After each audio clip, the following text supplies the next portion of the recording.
Corona के कहर के बीच सियासत सुलगने लगी है क्योंकि करीब 9 महीने बाद यूपी में चुनावी शंखनाद हो जाएगा और वक्त कम है। कोरोना भी है तो सियासतदान अपनी राजनीति चमकाने के लिए फिर से वही पैतरे अपनाने लगे हैं जो अक्सर चुनाव में अपनाए जाते हैं। मजहबी सियासत, नफरत की राजनीति, जहरीले बोल शुरू हो चुके हैं और इस सियासत ने चुनाव से पहले तनाव बढ़ा दिया है। अलीगढ़ का टप्पल गांव संगीनों के साए में है तो और भी कई नेता ऐसे भड़काऊ बयान देने लगे हैं जिससे सियासी तूफान खड़ा हो गया है। सबसे बड़ा मुद्दा में इसी जहरीली जुगलबंदी पर होगी आज की हमारी बहस।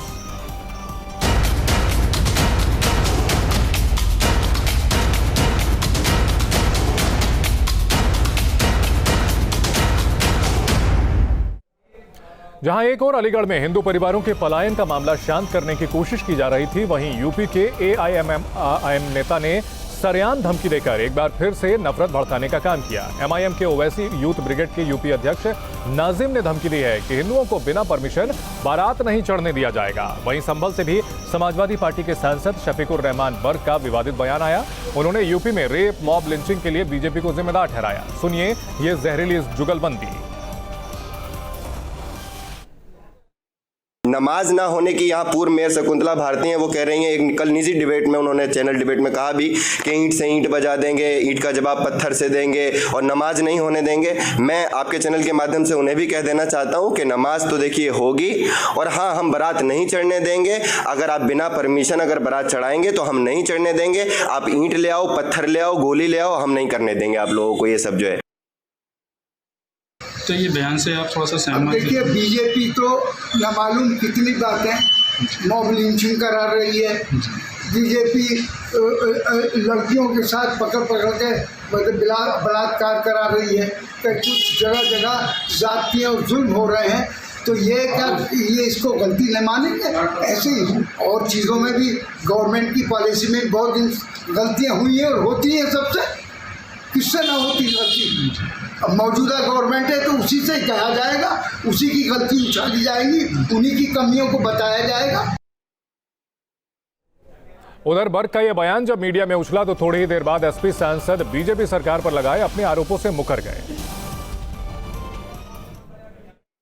वो गलत है, उसको तोड़ मरोड़ का जो कुछ भी कह ले रहे हैं वो बिल्कुल गलत है। वो ये मैंने कभी नहीं कहा कि भाई इसमें यानी गवर्नमेंट करा रही, गवर्नमेंट क्यों कराएगी? नहीं, लेकिन बीजेपी के उसमें हो रहा है तो गलत हो रहा है। हाँ, बीजेपी जिम्मेदार भले कि दौर बीजेपी का है यानी गवर्नमेंट का है, तो अगर कोई काम होगा तो वो उसकी बुराई उनके सर मानी जाएगी। इसलिए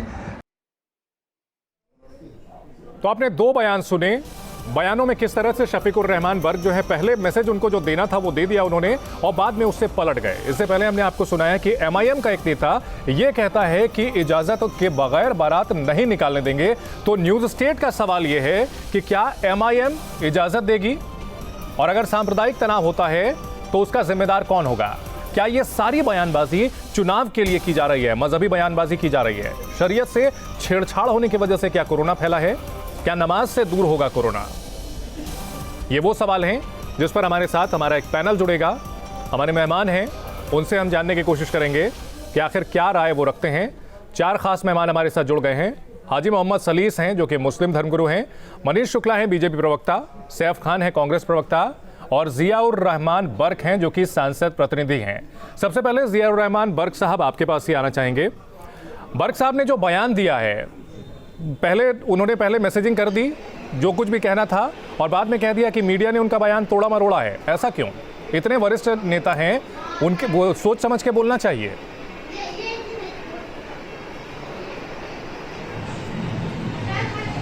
बर्क साहब हमेशा सोच समझ कर ही बोलते हैं। साहब ने कहा था कि जो इस उत्तर प्रदेश के अंदर भारतीय जनता पार्टी की सरकार है और जिस तरह से सूरत हाल आज है, कानून व्यवस्था बुरी तरह से ध्वस्त है और लूट, चोरी, चकारी, डकैती और यहाँ तक कि रेप की घटनाएं बढ़ रही हैं लगातार और भारतीय जनता पार्टी उसको रोकने में, मतलब भारतीय जनता पार्टी सरकार रोकने में नाकाम है। इसलिए दोषी कहीं ना कहीं बीजेपी की जिम्मेदारी बीजेपी की बनती है, समाजवादी की जिम्मेदारी नहीं है कि इन घटनाओं को रोके। मतलब सरकार में जितने भी अपराध हुए थे वो सबकी सब जिम्मेदारी जो है वो अखिलेश यादव और समाजवादी पार्टी की थी, ये मानते हैं ना आप?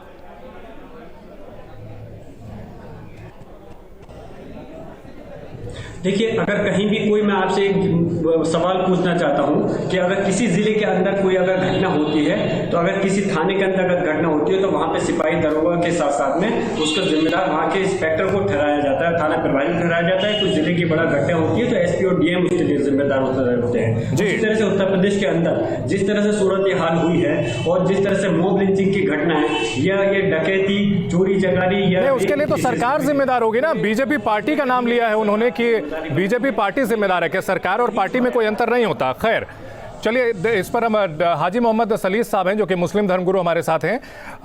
इस मुद्दे पर हम वापस लौटे उससे पहले जो कि एमआईएम का मुद्दा है। एमआईएम के नेता ने कहा है कि बिना इजाजत के जो है बारात नहीं निकालने देंगे। हाजी मोहम्मद सलीस साहब, बारात निकालने के लिए इजाजत लेनी पड़ेगी, एमआईएम से इजाजत लेनी पड़ेगी, ऐसा क्यों?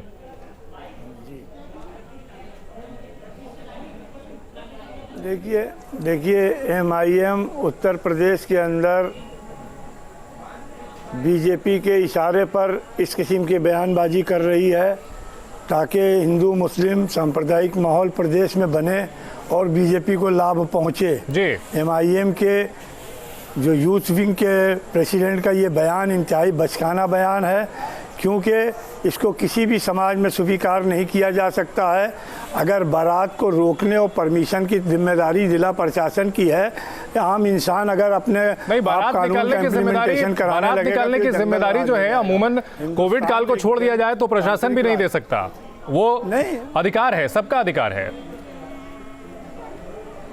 नहीं, प्रशासन आम दिनों में नहीं देता है, क्योंकि नहीं, अगर उसको मान लिया जाए कोविड काल में उन्होंने ये बयान दिया, क्यों दिया बयान? वो कौन होते हैं रोकने वाले? जी। बारात उठना ना उठना ये जिसके परिवार की बारात उठ रही है उसकी जिम्मेदारी है।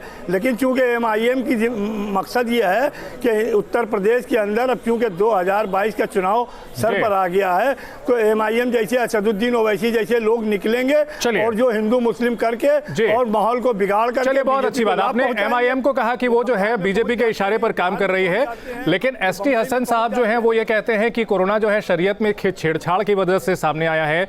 शफीकुर रहमान बर्क साहब का विवादित बयान आता है। ये तो जाने पहचाने नेता हैं और इनके बयान को तो बचकाना नहीं कहेंगे। शफीकुर रहमान बर्क साहब मुझे ये बताएं। नहीं, शफीकुर रहमान साहब, देखिए शफीकुर रहमान साहब उम्र के उस स्टेज पे पहुंच गए, मैं उनकी इज्जत करता हूं, लेकिन वो ये बताएं कि मुस्लिम ममालिक के अंदर कोरोना क्यों फैला? जी। वहां क्यों कोरोना की बीमारी गई? अरब के अंदर हरम के अंदर तवाफ करने से क्यों पाबंदी आयद हुई? जी। वहाँ नमाजों के लिए पाबंदियां क्यों आयद हुई? जी। ये बेवकूफ़ी की बातें नहीं करना चाहिए। अननेसेसरी हमें वो बात करनी चाहिए जिससे हमारा समाज उन्नति और तरक्की की ओर जाए और हमारे देश को बेहतर सियासी पार्टियां मिल करके इस मुल्क को बेहतर। चलिए, आपने बड़ा अच्छा संदेश दिया है। इस पर हमारे साथ दो और खास मेहमान भी हैं। बेवजह की बात जी, उनको भी चर्चा में ले आते हैं। सैफ खान साहब, बयानबाजी शुरू हो गई है, एमआईएम की ओर से बयानबाजी दी जा रही है, कांग्रेस माफ कीजिएगा समाजवादी पार्टी के नेताओं की ओर से बयानबाजी आ रही है कि शरीयत में छेड़छाड़ से जो है ये कोरोना फैला है। आपकी पार्टी का क्या रुख है इसको लेकर?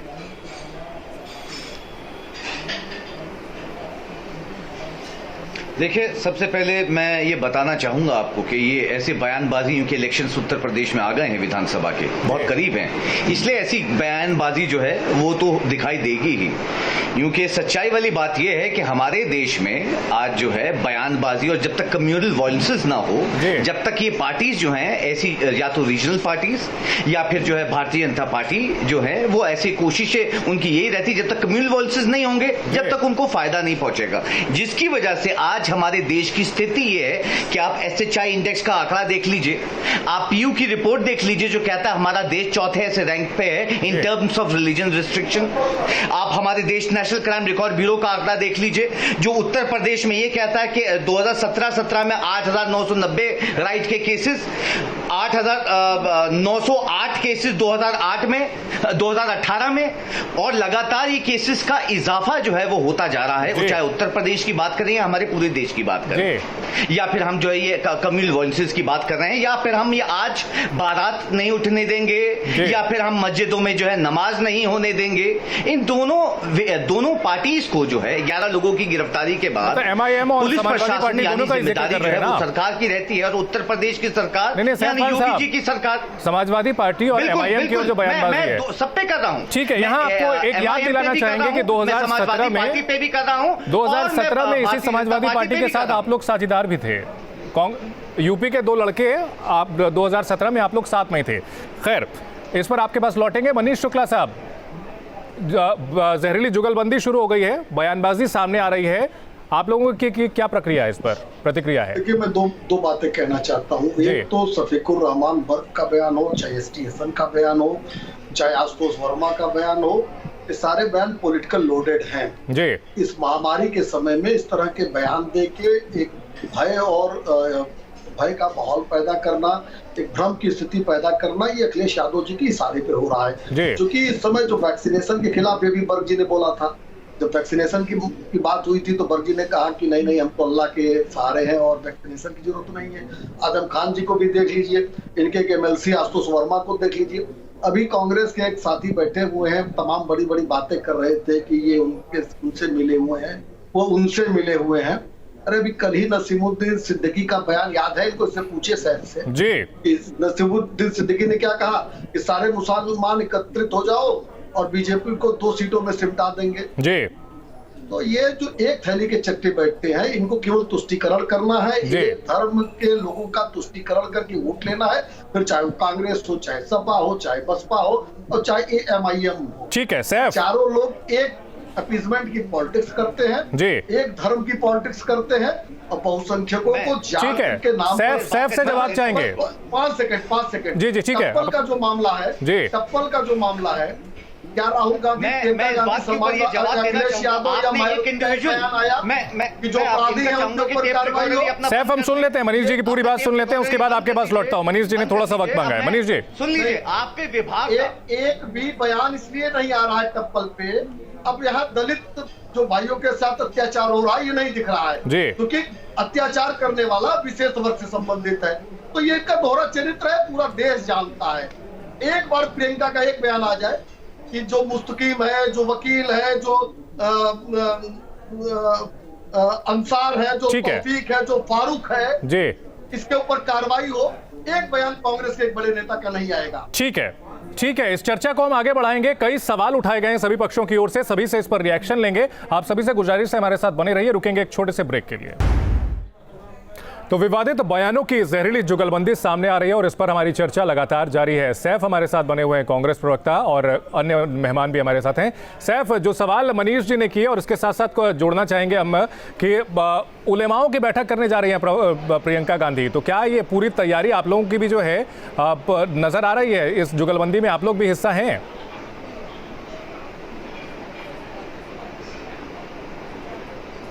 बिल्कुल नहीं। मैं आपको बताना चाहूंगा कि जो है अगर उलमाओं से मीटिंग होती है तो उसका ये मतलब नहीं है कि सिर्फ एक वर्ग और विशेष को जो है सपोर्ट दी जाएगी। हमारे देश में जितने भी धर्म है वो इंटरनेशनल कांग्रेस उनको सपोर्ट करती आ रही है और सपोर्ट करती रहेगी, क्योंकि वो हिंदुस्तानी है, सिर्फ एक स्पेसिफिक नहीं। और अभी भारतीय जनता पार्टी के जो प्रतिनिधि हैं वो एक के ऊपर बात कर रहे थे। अगर मैं भारतीय जनता पार्टी के नेताओं का नाम लेने के लिए अगर मैं आपके चैनल पे क्यों नहीं आया? कांग्रेस, राहुल गांधी, प्रियंका गांधी, उनका अलीगढ़ पर कोई बयान अब तक नहीं आया, टप्पल पर कोई बयान नहीं आया, क्या वजह है? मैं आपको दे देता हूं। मैं बहुत ही मुझे निंदा हुई इस चीज की, और मैं अपनी पार्टी और अपनी पार्टी की तरफ से आपके चैनल के ऊपर ये बोलता हूं कि हमें बड़ी निंदा है चीज। प्रियंका गांधी वाड्रा हर छोटे मुद्दे पर जो है ट्वीट करती हैं। टप्पल के मामलों में 125 परिवार जो है पलायन करने की बात कह रहे हैं, मकान बिकाऊ लिखा हुआ है, उस पर कोई रिएक्शन क्यों नहीं आया उनका? अपनी विफलता जो है वो छोड़ के चलिए सरकार की बात छोड़िए, दोनों पक्षों के ऊपर जो है इन दोनों पक्षों पर गिरफ्तारियां होनी चाहिए। मैं तो आपसे चैनल पे ये मांग करता हूं। मैं कह रहा हूं कि प्रियंका गांधी का बयान क्यों नहीं आया, कोई एक ट्वीट क्यों नहीं आया? मगर ये बात तो ये रख रहे थे कि जो आपकी तरफ से बयान ये नहीं आते। आप ये जानते हैं कि मिनिस्ट्री, सुन लीजिए, national commission of minority affairs क्या कह रही है? गवर्नमेंट का विभाग है साहब, जो है कह रहा है मल्टीपल। उस पर हम बाद में चर्चा करेंगे। नहीं, वो आज चर्चा का विषय नहीं है सैफ, आप बड़े ही सफाई से बात को घुमा रहे हैं। मेरा सीधा सवाल ये है कि जब नसीमुद्दीन सिद्दीकी मुसलमानों को कहते हैं कि हमारा साथ दीजिए, सच्चाई यही है, सच्चाई यही है। नहीं, ऐसे सिलेक्टिव नहीं हो सकते मुद्दों बातों को लेकर। खैर, जियाउर रहमान बर्क साहब, उनकी इंडिविजुअल स्टेटमेंट से, पार्टी का स्टेटमेंट नहीं है। ऐसे तो साध्वी का ले लीजिए आप, साध्वी का ले लीजिए। नहीं, साध्वी और प्रियंका गांधी एक जैसे कद की नेता है क्या? सारे ऐसे स्टेटमेंट्स आते हैं कि आप जब मुसलमान तरक्की करता है तो बंदूक खरीदता है, हिंदू तरक्की करता है तो घर खरीदता है। ऐसे स्टेटमेंट्स में मैं आपको जो अरे नसीमुद्दीन सिद्दीकी तो बड़े नेता हैं, पार्टी की तरफ से जो है हम सहमति नहीं देते हैं नसीमुद्दीन सिद्दीकी की बात। जो हमारे बिल्कुल नहीं साहब, बड़े नेता हैं बिल्कुल, मगर ये उनका अपना जो है पर्सनल बयान है। सुन लीजिए, ये उनका अपना पर्सनल बयान है और पार्टी की तरफ से दिया हुआ बयान नहीं है। ये इंडिविजुअल बयान है, जैसे भारतीय जनता पार्टी के हर लीडर जो है करता आ रहा है। जैसे भारतीय जनता पार्टी के उत्तर प्रदेश में जो एमएलए हैं वो कहते हैं मुस्लिम वेंडर ही नहीं होना चाहिए, यानी सब्जी भी उससे नहीं खरीदनी चाहिए। ऐसे बयानबाजी जो है दी जाती है, जो है ठीक है। शर्म आनी चाहिए। रिएक्शन चाहेंगे, क्लोजिंग कमेंट चाहेंगे भारतीय जनता पार्टी की बात करें कि आप मुसलमान तरक्की करेगा तो बंदूक खरीदेगा। ठीक है, सैफ आप अपनी बात कह चुके, मनीष जी की बात सुन लेते हैं। एक धर्म का तुष्टीकरण हो, इसके लिए सारे काम करती है। प्रियंका जी हो चाहे कांग्रेस के सारे नेता हो, टप्पल पे उनकी हिम्मत रही है बयान दे दें, क्योंकि तुष्टीकरण करना है उनको। और ऐसे तमाम घटनाएं हैं। अगर एक पक्ष समूह विशेष का है, वर्ग विशेष का है जी, तो कांग्रेस, सपा और अभी तक तो सिर्फ भारतीय जनता पार्टी के साथ देते हैं जी। और वहां से बयान आया उनका, नसीमुद्दीन सिद्दीकी के बयान को ये डिसऑनर कर रहे हैं सैफ अली। क्या सैफ इस पोजीशन पे है कि नसीमुद्दीन सिद्दीकी के बयान को डिसऑनर कर सके जी? क्या अधिकृत रूप से कांग्रेस ने इनको इस बात के लिए रखा है पार्टी में? ठीक है, रखा है। ठीक है, एक जियाउर रहमान बर्क साहब, ठीक है, हमारे पास वक्त की कमी है सैफ। जियाउर रहमान बर्क साहब, आरोप आप लोगों पर लग रहे हैं कि चुनाव को देखते हुए आप लोग गोलबंदी की, मुस्लिम गोलबंदी की कोशिश कर रहे हैं। जियाउर रहमान, एक क्लोजिंग कमेंट आपका चाहेंगे जी? ऐसा कतई नहीं, ये काम भारतीय जनता पार्टी का होता है। जो ये भारतीय जनता पार्टी चुनाव के आने के वक्त के अंदर मुखालफत आपस में नफरत की राजनीति करती है। रही बात बर्क साहब के बयान की, तो मैं सबसे पहले ये बात कहना चाहूंगा, देखिए बर्क साहब और हम सबसे पहले अल्लाह से डरते हैं, उसके अलावा किसी से नहीं डरते। बर्क साहब ने संविधान से भी नहीं डरते, जो बात कही है, सरकार से भी नहीं डरते, वो उससे कभी पीछे नहीं हटे। खैर, अभी भी उन्होंने जो बयान दिया था, जनाब बात सुने पहले, अगर गुनाह करेंगे तो डरेंगे, अगर गलत नहीं, जब लोगों को इंजेक्शन ना लेने के लिए भड़काया था तो वो गुनाह नहीं था। जियाउर रहमान बर्क साहब, क्या लोगों को जो है भड़काया था कि इस इंजेक्शन ना लीजिए, पैंडेमिक एक्ट में कार्रवाई नहीं होनी चाहिए? हाँ बिल्कुल, मैं आपसे ही कह रहा हूँ, मैं आपसे ही भड़काया नहीं था, उनके ऊपर खिलाफ कार्रवाई नहीं होनी चाहिए। भड़काया, ये कहा था कि वैक्सीन के लिए अभी तक आरोप प्रत्यारोप लगते रहे, आरोप प्रत्यारोप। अरे कोई आरोप नहीं है, इस तरह ये बातों को घुमाइए मत। अभी चुनाव का वक्त है और जाहिर सी बात है कि सभी पार्टियां जो हैं इस मामले में, और ये जो जहरीली जुगलबंदी कर रही हैं, ये काफी घातक हो सकता है। और ये आने वाले दिनों में जनता को भी सावधान रहना पड़ेगा और नेताओं को भी अपनी जुबान पर काबू रखना बहुत जरूरी है। आप सभी का इस चर्चा में शामिल होने के लिए बहुत बहुत शुक्रिया।